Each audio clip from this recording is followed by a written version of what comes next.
বিশ্বের বড় বড় গণমাধ্যমকে যেন সাংবাদিকতার দীক্ষা দিচ্ছেন গাজার সংবাদকর্মীরা, যাদের সাহসিকতাকে কোনো ভাষা দিয়েই মূল্যায়ন করা যায় না। একের পর এক সহকর্মী ইসরায়েলের টার্গেট কিলিংয়ের শিকার হওয়ার পরও থামতে রাজি নন গাজার সাংবাদিকরা।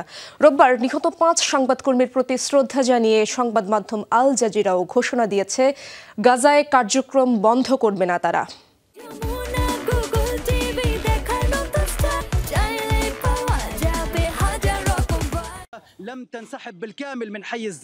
হত্যা আর ধ্বংসের নগরীর করুণ চিত্র বিশ্বের কাছে তুলে ধরা। জানা ছিল যে কোনো সময় রোধ করা হতে পারে এই কণ্ঠ, তবু দমে যাননি আনাস আল শরীফ।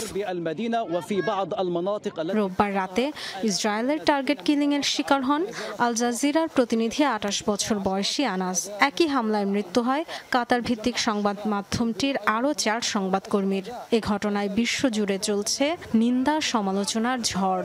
সোমবার তাদের জানাজায় নামে মানুষের ঢল। নিহতদের চিরবিদায় জানান সহকর্মীরা।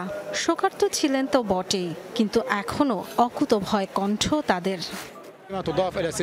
2023-এর 7 অক্টোবর থেকে 230 জনের বেশি সাংবাদিককে হত্যা করেছে প্রেসের বিরুদ্ধে সবচেয়ে বড় হত্যাযজ্ঞ।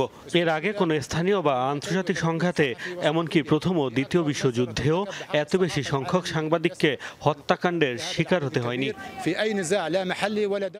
গাজায় ইসরায়েলের চলমান আগ্রাসন শুরুর পর প্রাণ হারিয়েছেন আল জাজিরার আরও 5 সাংবাদিক। সামির আবু দাক্কা থেকে হাসান শাবাত প্রত্যেকেই হয়েছেন টার্গেট কিলিংয়ের শিকার।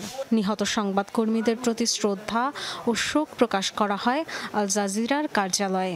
সব বাধা সত্ত্বেও কার্যক্রম চালিয়ে যাওয়ার প্রত্যয় জানিয়েছেন তারা। আমাদের কাভারেজ বন্ধ হবে না। হত্যার নীতি আমাদের প্রতিবেদন থামাতে পারবে না। চড়া মূল্য, কষ্ট আর দুর্দশার পরও গাজায় যা হচ্ছে তা বিশ্বের কাছে তুলে ধরার মাধ্যম এই সংবাদকর্মীরা। এবার মানবতার দায়িত্ব তাদের প্রতি সমর্থন, সহায়তা, একাত্মতা প্রকাশ করা। পর্যবেক্ষক ওয়েবসাইট shirin.ps এর তথ্য অনুযায়ী গাজায় চলমান আগ্রাসন শুরুর পর মাসে গড়ে প্রাণ ঝরেছে 13 সাংবাদিকের। Dorothy Tasrin, Jamuna news.